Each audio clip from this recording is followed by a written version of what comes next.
To help us make sense of these political developments, we are joined by political analyst Edmund Taya. Once again, thank you so much for joining us this morning. Hi, good morning. Thank you for having me. Okay, first, let's take a look at the big picture, zoom out a bit. The president, way back in his 2025 SONA, started all of this with his Mahiya Naman Kayo speech directed to those in government involved in corruption. Do you think he's still in control of the narrative, that he's able to arrest this with the latest warrants of arrest coming out? And taking a look at his ratings also, it's a mixed bag. SWS says the president's ratings have slipped while the performance of the vice president climbed up a bit. Pero sa Pulse Asia, both of them declined in trust ratings. Your thoughts on top two officials of the land? Well, I haven't really looked into the details of the surveys, Gretchen. No? So, in other words, absent the details, I couldn't say what could explain the difference. But we do our surveys ourselves, and one thing that I can say is that you cannot compare the numbers of the president and the vice president. It's like comparing apples and oranges. Everyone will always have his or her eye on the president, precisely because he's the one on the driver's seat, no? And that is the one who speaks about policies and so on and so forth. In other words, most of the expectations is on the president and not on the vice president. So in other words, I don't know of any survey done before where the president would, always have better numbers than the vice president. Now, what was your first question? Has the president lost control of the narrative here? It's difficult to say that one has control of the narrative these days, Gretchen. I mean, we have all the. I mean, for all intents and purposes, today is significantly different from, say, for example, 5-10 years ago. Today, more than the AI, people have really come to learn more how to make good and bad use of technology, to the point that actually that's one of the things that keeps us busy, in the firm. We've noticed the increased in the activities peddling fake news, and I'm sure you've seen many of which, nandyan yung doktor sa ICC na porn actor, nandyan yung prinsesa ng Saudi Arabia na porn actress, So you can just imagine, how people are being confused. And this is deliberate, Gretchen. So, in other words, the target appears to be not just those people who they have to convert. It is also a tool that is used to keep their own people, within the bracket that they have put to themselves. And so, mahirap makipag-argue sa isang tao na sarado ang isip, na hindi na tinitingnan yung mga detalye, kaya ang nangyayari, talagang mahirapan kang makontrol yung narrative until such time that there's really something overwhelming that will change their mind. And this is where so much work still needs to be done. If you look at the flood control scandal, sabi nila, kasi mahirap kasi yung nangangako, lalo na sa politika, tapos hindi mo nagagawa. Sabi merong malalaking isda na maikukulong. Matatapos na yung January, and puro ang tawag dito, puro sinasabi pa lang na kakasuhan si ganito and so on and so on. And one thing that I am quite I don't know, I'm not really surprised But I am wondering why two names appear to be no longer in the list, no? Naririnig pa natin sila former Senator Bong Revilla, si Senator Jinggoy, no? Pero hindi natin nadidinig sa listahan, no? Si Senator Chis Escudero at saka si Senator Villanueva. So, in other words, people who are closely watching, including myself, of course, no, can't help but ask, no, what's happening as far as the narrative is concerned. So, if you want to control the narrative, you have to offer something that's incontrovertible, something that cannot be ignored, and that hopefully, turns the tide in terms of people following you, no, including those who has the tendency to blindly follow. But do you think the public could still be surprised? We do have 2026 and several political analysts, si Maluti Kia, political strategist rather, Maluti Kia and Ronald Llamas has said this is a crucial year that could determine 2028. Magugulat pa kaya ang publiko? How could this flood control probe take a turn? And what kind of big fish would satisfy the public? I couldn't agree more that this is a turning point. You can even call it a tipping point. No, depends on how you actually see things. Now, in other words, so much has to be done on both sides. No, one side wants to take over power right away, and what's this? Kumbaga, they want to take over right away so that they don't have to prepare and fight for something unknown as far as 2028 is concerned, because anything can still happen. And even if the numbers of the president are down, no, even if sabihin pa natin na negative, we wouldn't really know how exactly is the sentiments of the people. No, I'd really like to do, no, of course it requires resources, but other than the numbers survey, we have to do a focus group discussion kasi doon lang natin makikita yung tunay na sentiment. Sa madalit sabi, your question whether can we still expect something magical, so to speak, for lack of a better term, can we still expect something that can turn things around? Anything can still happen, Gretchen, in fact, no? And precisely, the only way we can somehow make sense of how the people actually feel. Kasi sa totoo lang, sa ngayon, hindi ko sasabihin na maraming tao pabor dito sa grupong to, maraming tao pabor dito sa grupong to.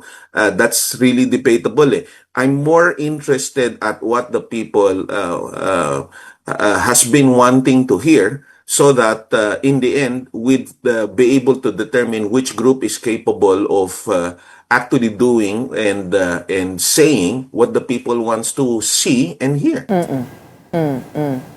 Well, ultimately, in the middle of that fight between the two big parties that have not official parties, diba? Pero yung two groups that have consolidated, the beneficiary of that is the public, as we get down to the truth. But how do you do that when so many members of government are involved?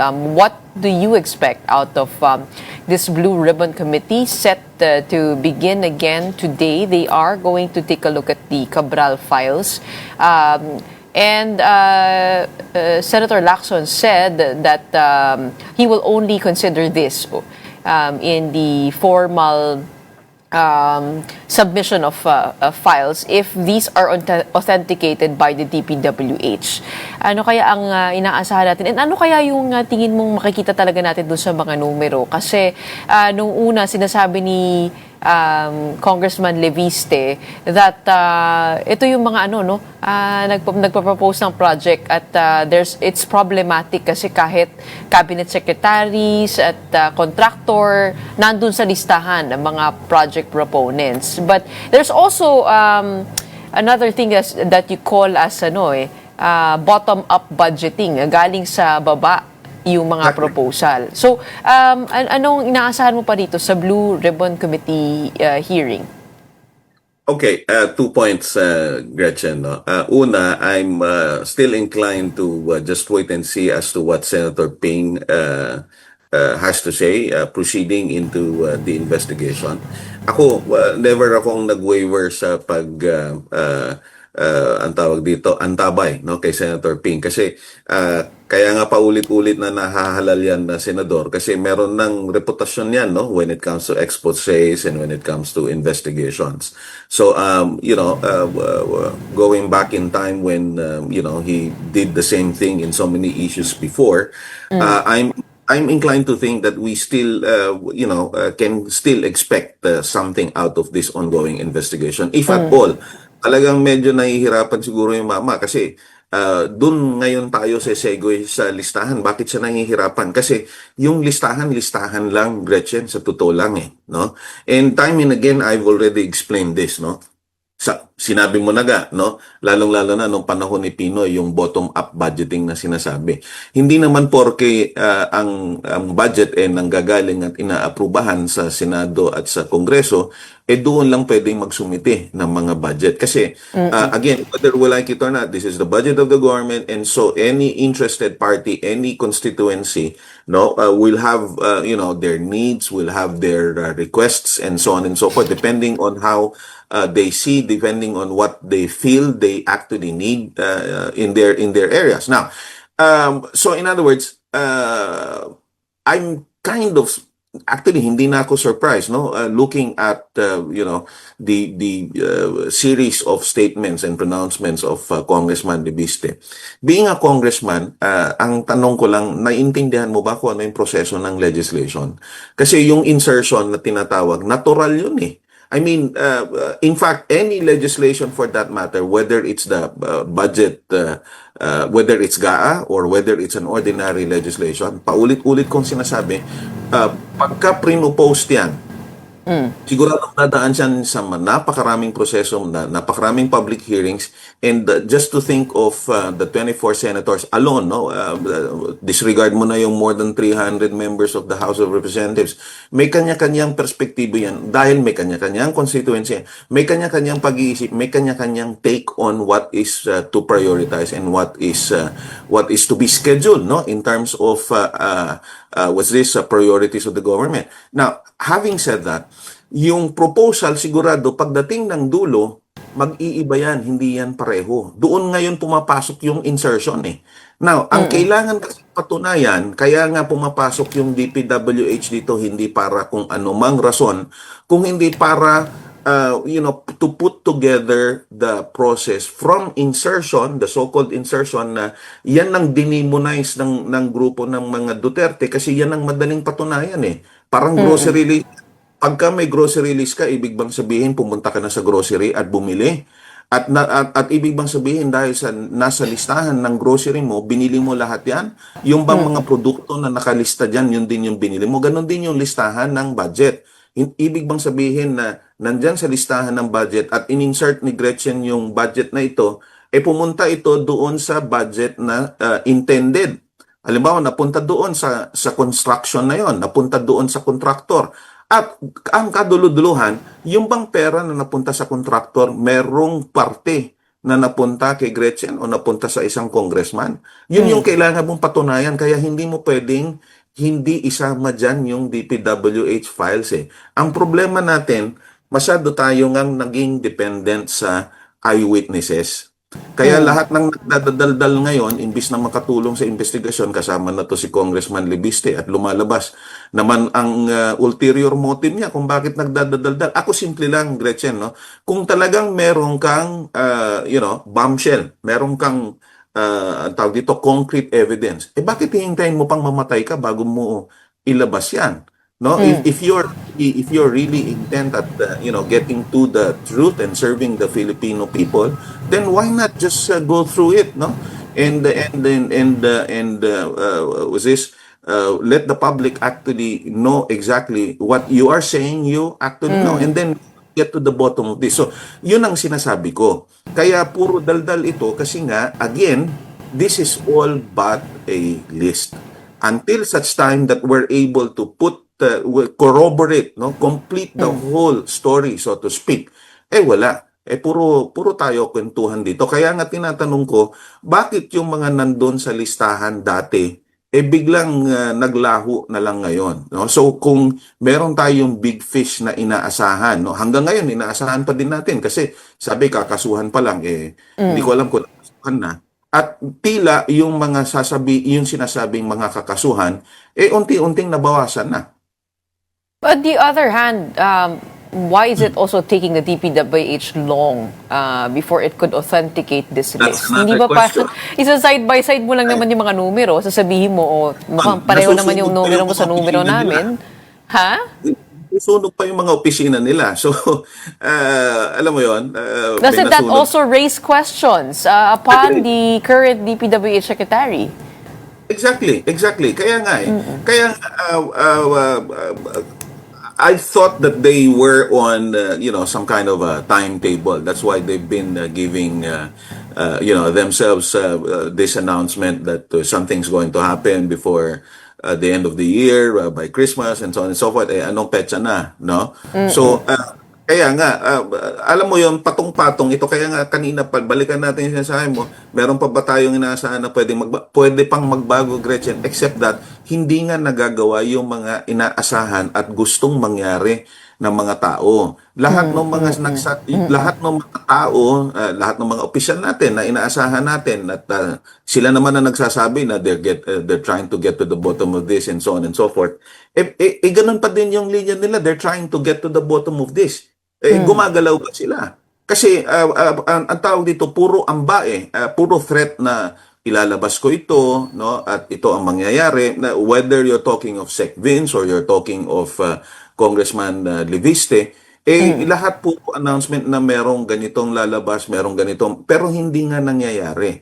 No? At sa mga dito, pati yung listahan dyan pati yung mga kapapilan dyan sa DPWH, dumating na si former Secretary Bonoan, baka sakaling makatulong. But again, absent the papers that really will serve as concrete evidence, prima facie evidence, so to speak, we will just be relying on witnesses. Kaya nga, yung meron lang balita na hindi din pala totoo, no, dahil nga sa dami ng fake news, biglang bumaliktad daw yung mga statements ng mga dating DPWH officials. Kaya tayo ninenervyos na pagka nangyari yon, naku, we're back to zero. So kailangan magkadugtong yon, meron kang hinahawakang papel and at the same time meron kang witnesses. If the government is sincere in its effort to look into all of this corruption, shouldn't they have been more welcoming of these files? I mean, in whatever form they may be, kahit pa galing sa isang congressman, di ba? Definitely. Actually, I think they're very much welcoming naman. Hinaantay din ng mga kasama niya sa Congress yan. Kaya lang, yun na nga. Ang problema, sabi. In fact, kahit nga hindi hinihintay, Gretchen, miyembro ka ng Kongreso, pwede ka naman mag-privilege speech or pwede kang mag-press conference, ilabas mo itong listahan na ito. At tulad nung nabanggit mo sa DPWH, hindi ba't napakatagal na rin ng investigasyon nilang ginagawa dyan? No? At lumabas na ba? Ano kaya ang tingin ninyo kung yung dahilan? Bakit hindi pa nilalabas ng buo? Di ba? Yun din yung sinabi mo kanina and I couldn't agree more. Whether we like it or not, Gretchen, siguro sa 10, maswerte ka na merong 1-2 hindi involved dyan. Kaya nga, at the end of the day, can we still expect from the government, no? Still come up with something really believable, no? I'm still inclined that there's not much of a choice for them. Kung gusto nila talagang mabalik ang pagtitiwala ng taong bayan sa kanila, kailangan nila talagang maglabas ng something na yung mapapaniwalaan naman ng publiko at kahit papaano maiibsan yung ang tawag dito, inis at galit nila sa nangyayari ito. Kasi uulitin natin, hindi naman ito bago, Gretchen. Ang dami ng mga skandalong nangyari. Anong nangyari? Walang nangyari. In fact, they remain scot-free. So, kung ganun pa din ang magiging istorya nitong flood control issue, katulad na nangyari sa Napoles, at ang pinakamasama sa lahat, no, itong Parmali, no, wala na tayong nadinig dyan, no, naglaho na lang parang bula, no, ganun din ba yung magiging istorya nitong flood control?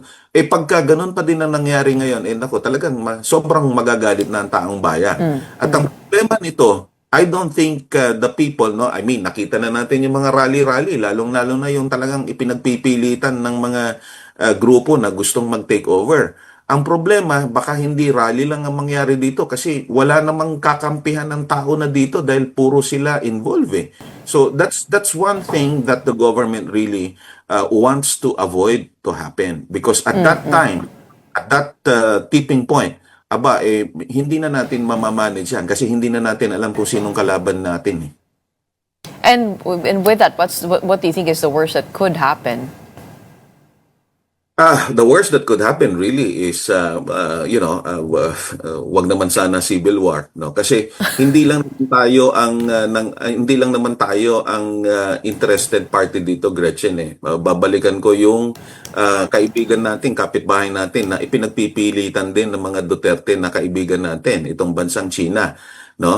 Ang dami ng ebidensya na sa kanila nga nanggagaling yung panggugulo ng fake news, eh. In fact, if you are going to look at most of the accounts that peddles fake news, including the pages, no, that defends the China's line instead of defending the Philippines was this line, no? Alam mo na talagang nangingialam sila at talagang nakakadagdag sila sa pagkakahati-hati natin.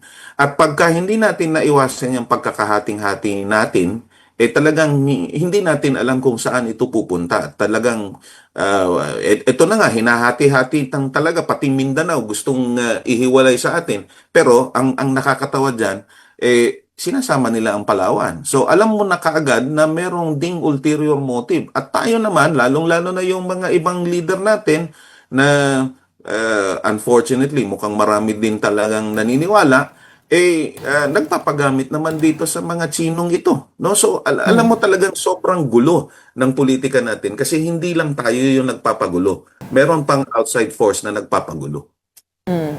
And in the middle of all of that, there's also 2 impeachment complaints in the offing. Pagdating po ng Pebrero, inaabangan po yan. One against the Vice President, resurrected from the past year. At ito nga pong napag-uusapan na maaaring impeachment complaint against the President. How do you see that playing out? Alam mo, before we talk about impeachment, Gretchen, hindi na napag-usapan yung epekto ng naging desisyon ng Korte Suprema. Alam mo, itong Korte Suprema natin ngayon, ang talagang kakaibang Korte Suprema. Sa palagay ko, siguro milagro na lang kung magkakaroon pa ng impeachment kasi essentially yung desisyon ng Korte Suprema parang sinabi na nila na hindi pwedeng magkaroon ng impeachment. And so in other words, I'm not sure, no, how the House of Representatives, any aggregation there, no, whether in favor of or against the administration, I don't think that they will be able to master enough, not only numbers, but also, in other words, do all the required steps now that has been introduced effectively introduced by the Supreme Court decision. Essentially, what the Supreme Court did in its decision na hindi na nila balikan at ayaw na nilang balikan, binago nila yung saligang batas, no, na supposedly ang legislature ang merong primary power when it comes to impeachment. Iba na ang nangyari ngayon, no? Sila na ang nag-define kung paano gagawin ng impeachment. In fact, sunod-sunod yan, no, pati itong kaso ng 2025 budget, no. If you look at one of the dissenting opinion there na wala naman kung tutusin kinalaman doon sa budget, pati yung executive power to determine what's this priority legislation, dinidefine na din nila. Wala namang ganong definition sa saligang batas, Gretchen. So, this is something really that should be discussed, no, effectively, no, subject for discourse, no, by constitutional experts, because at the end of the day, dati-dati, ang tawag dito, naaasahan natin ng Korte Suprema na mag-settle ng mga legal issues. Ito sumausaw pa sa politika. So I really have no idea, no, whether the so-called news of impeachment actually can happen. So my only take here, Gretchen, is yung nagkakalat na magkakaroon ng impeachment. Kasi narinig naman na din natin yung mga miyembro ng Kongreso at ng Senado kung ano ang gagawin nila pagdating sa impeachment. Pero yung nagkakalat na magkakaroon ng impeachment, na lumalabas wala namang articles of impeachment na nakadraft or ifa-file or whatever, ikinakalat nila ito kasi para din madagdagan at mainis yung mga tao na imbis na ituloy itong flood control issue, balik na naman tayo sa pumumulitika, talagang iniinis nila yung tao para, alam mo, mas dumagdag yung mga tao na pumunta sa kalye. So, yun ang nakikita ko dito kasi I really have no idea how they intend to do an impeachment, no, whether against the vice president or against the president. Precisely, again, because if you look at the Supreme Court decision, it makes it really impossible, no, for impeachment to still happen. Not in this administration, not in the next administration. In other words, hindi sa nakaupong Pangulo at pangalawang Pangulo ngayon, kung hindi kahit na meron na tayong bagong Pangulo at bagong pangalawang Pangulo at magkakaroon ng ganitong issue ulit, palagay ko hindi na pwedeng magkaroon ng impeachment dahil tinuldukan na ng Korte Suprema ito . Unless the Supreme Court somehow reverses or changes its decision on this. Isa nga sa mga nagpapahirap po dito yung kailangan mag-present ka muna ng mga ebidensya at ibibigay mo dun sa accused, no? Bago lumusot ito. Binago nga ng Korte Suprema yung rules, Gretchen. Saan ka naman nakakita? Alam mo, ang impeachment kasi is mainly a political tool, but it follows a criminal proceeding. Meaning, pag ikaw, no, magpa-file ka ng kaso, merong preliminary investigation, may indictment and so on, yun yung nangyayari supposedly sa House of Representatives. Yung sinasabi ng Supreme Court na gusto nilang gawin muna, dapat merong presumption of innocence, merong ipipresenta ng mga ebidensya, mangyayari yan dapat sa Senado. At ito nga ay rules of procedure. Ang rules of procedure ng impeachment sa pagkakatanda ko, hindi naman Korte Suprema ang bumubuo nito, bumabalangkas nito. Ito ay poder ng legislature, poder ito ng House of Representatives at ng Senado. Pero nabago na nga no? Lumampas ang kapangyarihan na nagamit dito sa pag-interpret nito. So, sabi mo, tingnan natin kung magbabago pa ang Korte Suprema. Anong petsa na, Gretchen? Matatapos na nga yung prescriptive period na po pwede na supposedly mag-file ng impeachment. Kaya nga sinasabi ko, kahit na lumampas na yung prescriptive period at pwede na uling mag-file, ang question ngayon, dahil hindi naman binago ng Supreme Court yung desisyon niya, essentially yun na yung dapat na sundin ngayon, imposible na magkaroon ng impeachment. Kaya nga, ang sinasabi ko, yung nagkakalat na magkakaroon ng impeachment, ang intention lang niyan, lalong galitin ang mga tao para may plano kasi silang mag-rally sa January 31 daw . So, ang gusto nilang talagang magalit ng magalit ang mga tao para pagdating nung araw na yon, mas dumami yung tao na magrarally. So, do you think all of these impeachment efforts would be nipped in the bud? Is that your... It's not nipped in the bud . The word there is that it's not going to happen.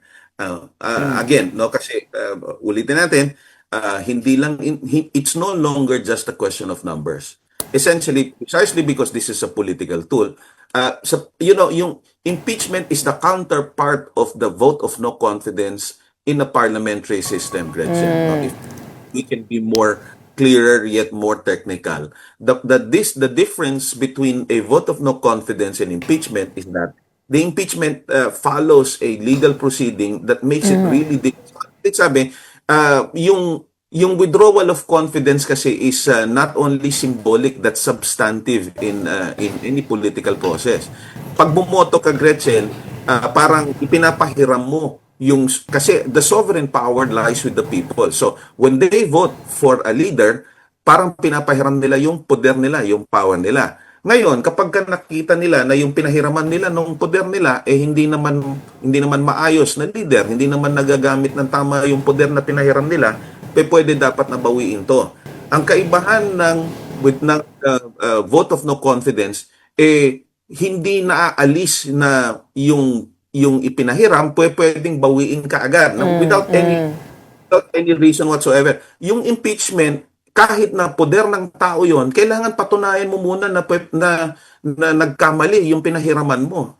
Yun yung weirdo sa presidential system na meron tayo, na mas lalong pinahirap ngayon ng Korte Suprema. So, defeats the purpose of having an impeachment process, in short.